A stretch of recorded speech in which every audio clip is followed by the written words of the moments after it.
వివాదాస్పద కామెంట్ చేశారు Nagarjuna Yadav. So news channel డిబేట్లో సీఎం రేవంత్ పైన అనుచిత వ్యాఖ్యలు చేసుకొచ్చారు నాగార్జున యాదవ్. రేవంత్ రెడ్డి ఓ డెలివరీ బాయ్గా అలా కూడా పనికి రాడు అని చెప్పి నాగార్జున అంటున్నాడు. అంటే డెలివరీ బాయ్లా కూడా రేవంత్ రెడ్డి పనికిరాడట, కనీసం జీవోలు చదవడం కూడా రాదంటూ తీవ్ర వ్యాఖ్యలు చేశాడు. ఎమ్మెల్యేగా గెలవడానికి కూడా పనికిరాడని వాడు వీడు అంటూ ఆ డిబేట్లో నాగార్జున యాదవ్ మాట్లాడిన మాటలు నిజంగా కొంత చర్చనీయాంశంగానే ఉన్నాయి. చాలా విపరీతమైనటువంటి ధోరణితోనే మాట్లాడుకొచ్చాడు. డెలివరీ బాయ్స్కి నేను వాళ్ళని రేవంత్ రెడ్డితో పోల్చినందుకు క్షమాపణ చెప్తున్నాను అని చెప్పి కూడా ఆయన మాట్లాడుకొచ్చారు. అంటే రేవంత్ రెడ్డిని డెలివరీ బాయ్తో పోల్చడం, వాడు వీడు అన్నట్టుగా ఇష్టం వచ్చినట్టుగా మాట్లాడడం, సోషల్ మీడియాలో ఆ వీడియోలు వైరల్ అవ్వడం, ఒక న్యూస్ ఛానల్ డిబేట్లో ఈ రకంగా మాట్లాడడం. ఇప్పుడు తెలంగాణ పోలీసులు బేగం బజార్ పోలీస్ స్టేషన్లో ఫిర్యాదు నమోదైతే ఆ ఫిర్యాదు ఆధారితంగా ఇప్పుడు నాగార్జున యాదవ్ని అరెస్ట్ చేసి తెలంగాణ తరలించినట్టు తెలుస్తోంది. ఏపీకి వెళ్ళి మరీ అరెస్ట్ చేశారు. ఒకసారి మాటలు మీకు వినిపిస్తాను. నిజంగానే గతంలో కూడా జనసేన అధినేత పవన్ కళ్యాణ్ తెలంగాణలో ప్రెస్ మీట్ పెడుతుంటే అక్కడికి వచ్చినటువంటి కొంతమంది వ్యక్తులు, ఆ జనసేన పార్టీ కార్యకర్తలు రేవంత్ రెడ్డి నరుకుతాం బిడ్డ అని వార్నింగ్ ఇచ్చారు. ఆయన తీసుకెళ్లి అరెస్ట్ చేశారు పోలీసులు. ఎప్పటికీ 3-4 రోజుల తర్వాత చర్చ జరిగి ఇదా మీ పరిపాలన, ఇదా ముఖ్యమంత్రికి గౌరవం లేకుండా పోతుందా, ముఖ్యమంత్రి పైనే నరుకుతాం చంపేస్తామని బెదిరించినా ఏమాత్రం లేదా చరణం అన్నట్టుగా మాట్లాడితే ఆ రోజు తీసుకెళ్ళి ఆయన్ని అరెస్ట్ చేశారు 3-4 రోజుల తర్వాత. ఆ తర్వాత తెలంగాణకు సంబంధించి ఇంకొక యూట్యూబ్ జర్నలిస్ట్, ఆ జర్నలిస్ట్ కూడా ఈ రకంగానే అక్కడి ప్రభుత్వాలు ఏదో క్వశ్చన్ చేశాడని చెప్పి తీసుకెళ్ళి అరెస్ట్ చేసి 3rd డిగ్రీ ప్రయోగించి ఆ తర్వాత వదిలేసి మళ్ళీ అర్ధరాత్రి సమయంలో తన భార్య పైన దాడి చేసి భార్యని ఇష్టారీతిన అటులాగడం ఇటులాగడం, తన ఒంటిపైన చేయవేయడం, మగ పోలీసులు సివిల్ డ్రెస్లో వచ్చి ప్రైవేట్ వాహనంలో రౌడీల కంటే దారుణంగా అరెస్ట్ చేసినటువంటి విధానం కూడా సోషల్ మీడియాలో వీడియోలు వైరల్గా మారాయి. తర్వాత ఒక యూట్యూబ్ ప్రశ్న, ఏపీకి సంబంధించిన డిప్యూటీ సీఎం పవన్ కళ్యాణ్ గురించి మాట్లాడారని చెప్పి తీసుకెళ్లి అక్కడి పోలీసులు 4-5 పోలీస్ స్టేషన్ ఎలా తిప్పారు, ఒకే కేసులో 4-5 చోట్ల తిప్పి ఉపా కేసులో అరెస్ట్ చేశామన్నట్టుగా ఉపా కేసులు నమోదు చేసి జైలుకి తరలించిన విధానం కూడా చూసాం. మరి ఇప్పుడు నాగార్జున యాదవ్పై ఎటువంటి చర్యలు ఉంటాయి? ఓ ప్రశ్న రావణ్పై వేసినట్టుగానే ఇక్కడ చర్యలు తీసుకుంటారా? లేదు, ఒక జర్నలిస్ట్ వెంకట్రెడ్డి ఆయన మాదిరిగానే ఇక్కడ కూడా 3rd డిగ్రీ చేస్తారా? అక్కడ 3rd డిగ్రీ చేసినట్టు ఇక్కడ 3rd డిగ్రీ చేస్తారా? ఏం జరిగిద్దో చూడాలి. ఒకసారి ముందుగా నాగార్జున యాదవ్ ఏం మాట్లాడ వినిపిస్తాం మీకు. నేను డెలివరీ బాయ్ గురించి మాట్లాడుతున్నారు. ఆ డెలివరీ బాయ్ గురించి అంత తక్కువ మాట్లాడితే అంత మంచిది. ముఖ్యమంత్రి పదవి కాదు కదా, ఎమ్మెల్యే పదవి కూడా జొమాటో డెలివరీ బాయ్ అనర్హుడు. వాడి స్థాయి ఏంది, వాడి క్యారెక్టర్ ఏంది, వాడికి జీవో చదవడం వచ్చా? ఆ జొమాటో బాయ్ కి జీవో చదవడం వచ్చా? జీవో ఎంఎస్ మిస్లీనియస్ అంటే ఏందో తెలుసా? ఆ జొమాటో బాయ్ కి జీవో రొటీన్ అనేది తెలుసా? భారతదేశంలో ఉన్నటువంటి అత్యంత దారుణమైనటువంటి సంఘటనలో ఆ జొమాటో బాయ్ అనేవాడు ముఖ్యమంత్రి అయ్యాడు కానీ లేకపోతే ఆ డెలివరీ బాయ్ ముఖ్యమంత్రి. ఆ డెలివరీ బాయ్ వచ్చి ఎత్తుకెళ్ళిపోయేటువంటి డెలివరీ బాయ్ వచ్చి రేవంత్ గురించి ఎవడో డెలివరీ బాయ్ ఉభయ తెలుగు రాష్ట్రాల్లో తెలుసండి. రేవంత్ రెడ్డి గురించి అని చెప్పి అక్కడ హోస్ట్ అడుగుతూ ఉంటే, ఆ జర్నలిస్ట్ అడుగుతూ ఉంటే ఇంకా కంటిన్యూ చేస్తూనే ఉన్నాడు. ఏ మాత్రం గౌరవం? సరే, ఆయన మాట్లాడుతున్న మాటలో ఆయన ఏం చెప్పాలనుకుంటున్నాడు, ఆయన ఏమంటున్నాడు?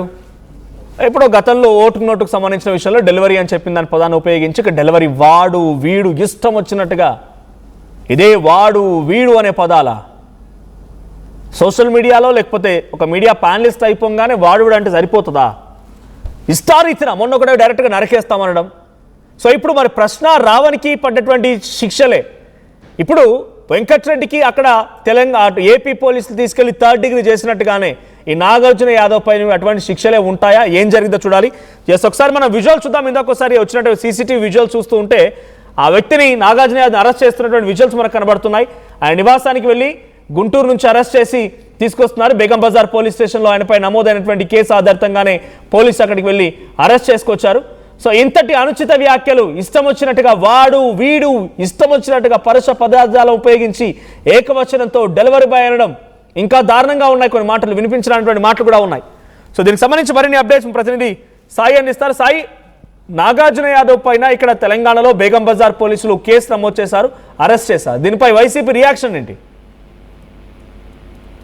దీనికి సంబంధించినటువంటి అంశం పైన నిన్న తెలంగాణ నుంచి వచ్చినటువంటి పోలీసులు గుంటూరులో ఉన్నటువంటి నాగార్జున యాదవ్ అపార్ట్మెంట్ కి వెళ్ళడం జరిగింది. అక్కడ ఈ కేసుకు సంబంధించినటువంటి అంశాలపైన అరెస్ట్ చేస్తున్నామంటూ కూడా చెప్పడం ఆయన అక్కడి నుంచి తరలించారు. అయితే ఆ సమయంలో కుటుంబ సభ్యులు అడగడం జరిగింది, ఎక్కడికి తీసుకెళ్తున్నారో అసలు ఏంటి కేసు అనే విధంగా అడిగినప్పటికీ వాళ్ళు తెలంగాణ పోలీసులు క్లియర్ గా మీ స్టేషన్, మీ పరిధిలో ఉన్నటువంటి స్టేషన్ నల్లపాడు పోలీసులకి మేము పూర్తి స్థాయిలో వివరాలు అందిస్తామంటూ కూడా చెప్పడం జరిగింది అనే విధంగా కూడా కుటుంబ సభ్యులు చెప్పడం జరిగింది. అదేవిధంగా నాగార్జున యాదవ్ కు సంబంధించినటువంటి ఆమె భార్య వెళ్లి నల్లపాడు పోలీస్ స్టేషన్ లో ఫిర్యాదు కూడా చేయడం జరిగింది. అయితే నల్లపాడు సిఐ భాస్కర్ క్లియర్ గా ఆమెకి వివరాలు అందించడం జరిగింది. ఈ కేసులో ఎక్కడా కూడా మేము ఇన్వాల్వ్ అయినటువంటి పరిస్థితి లేదు, ఇదంతా కూడా తెలంగాణ పోలీసులు కేసు నమోదు చేయడం జరిగింది, వాళ్ళే తీసుకువెళ్ళడం జరిగింది అనే విధంగా కూడా నాగార్జున యాదవ్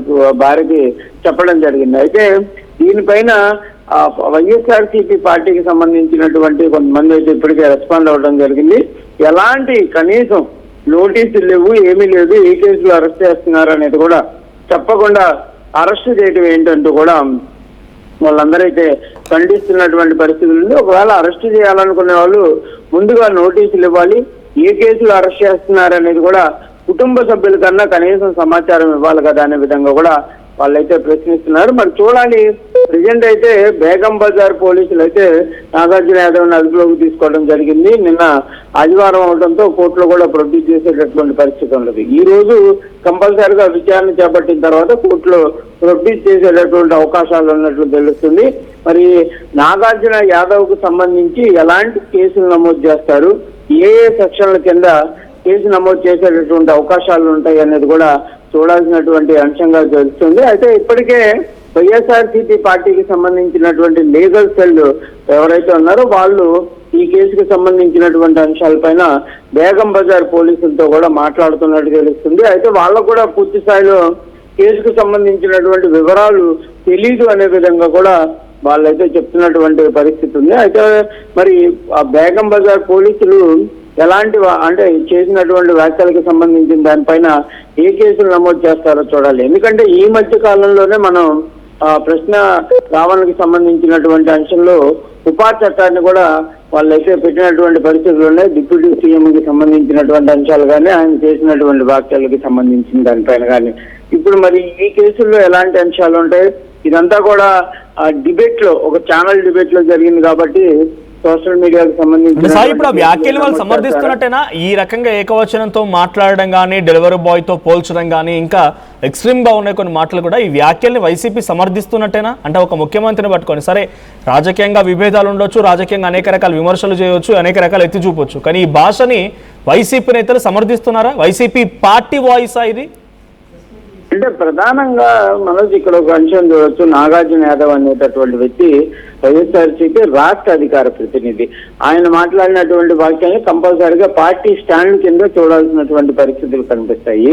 కాకపోతే మాట్లాడినటువంటి అంశాలపైన ఇప్పటి వరకు ఎవరు కూడా వైఎస్ఆర్సీపీ పార్టీకి సంబంధించినటువంటి నేతలు ఎవరు కూడా కనీసం ఆ వ్యాఖ్యలను ఖండిస్తున్నాం, ఆ పొరపాటున జరిగిందనే విధంగా కనీసం చెప్పినటువంటి పరిస్థితి లేదు. ఎందుకంటే ఈ కేసుకు సంబంధించి కూడా టీపీపీసీ రాష్ట్ర కార్యదర్శి అయినటువంటి కైలాస్ సజ్జన్ ఈ కేసుని 10వ తారీఖు బేగం బజార్ పోలీసులో ఫిర్యాదు చేయడం జరిగిందనే విధంగా